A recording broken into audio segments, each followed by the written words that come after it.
In every respect, the Up is very much a proper Volkswagen, just a smaller one.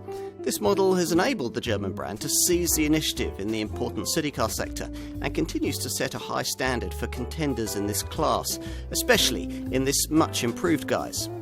Frugal, fun, clever and competitively priced, it's a key contender, not only for those in the market's smallest segment, but also for people buying a compact car of any kind. On the move, the first thing you might notice if you're familiar with other city cars in the class is that the Up rides with an accomplished demeanour. Decent refinement means that it's also a better bet than most rivals in the segment should the need arise for undertaking a longer trip. But of course, as with any urban runabout, this Volkswagen's real comfort zone lies within the city limits.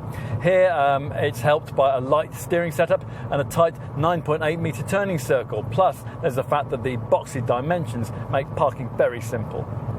Under the bonnet, the main news with this revised range is the addition of a 90 PS turbo TSI 1-litre 3-cylinder petrol engine that we're trying here. A unit that provides far greater pulling power through the gears and can deliver 60.1 mpg on the combined cycle and 108 grams per kilometre of CO2. Because this power plant's limited to top spec models though, it's likely that the majority of Up customers will continue to choose the normally aspirated 1-litre 3-cylinder petrol units that the car was originally launched with. As before, these generate either 60 or 75 PS, and there's the option of a rather jerky ASG robotised automatic gearbox if you want it. Plus, eco-minded folk can opt for an all-electric E-Up variant. The friendliness of a Beetle, the rational perfection of a Golf. Now that was the rationale behind the look and feel of the original version of this car, and not much has changed with this revised model. The updates, such as they are, mainly centre on minor changes to the front end, where the black trimming that surrounds the revised bumper has been squared off at each corner to create a slightly more mature look.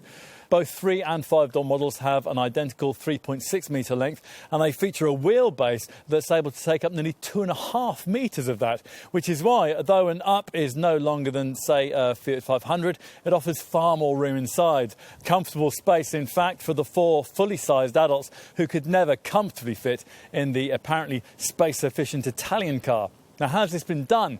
Well, by shortening the front and rear overhangs as much as the designers dared, something only possible at the front by mounting the radiator alongside rather than in front of the very compact engine.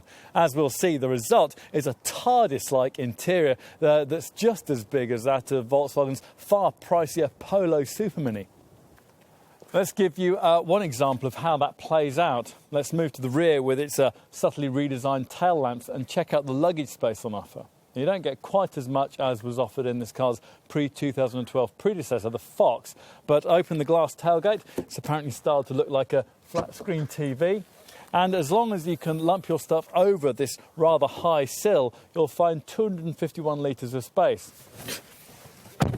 Time to take a seat up front, where probably the key change to this revised model lies in its redesigned range of infotainment systems. Now, all variants now get a DAB radio, and most of the better spec models feature this composition colour setup with its 5-inch touchscreen. Finally, let's take a look in the back. The Up's boxy dimensions means that the roof doesn't taper towards the rear, so there's just as much headroom in the back as there is in the front. For short to medium length trips, so the space you get, not only for your head but also for your knees and legs, is fine. And it further helps this bench is positioned slightly higher up than the front seats to give rearward folk a better view out.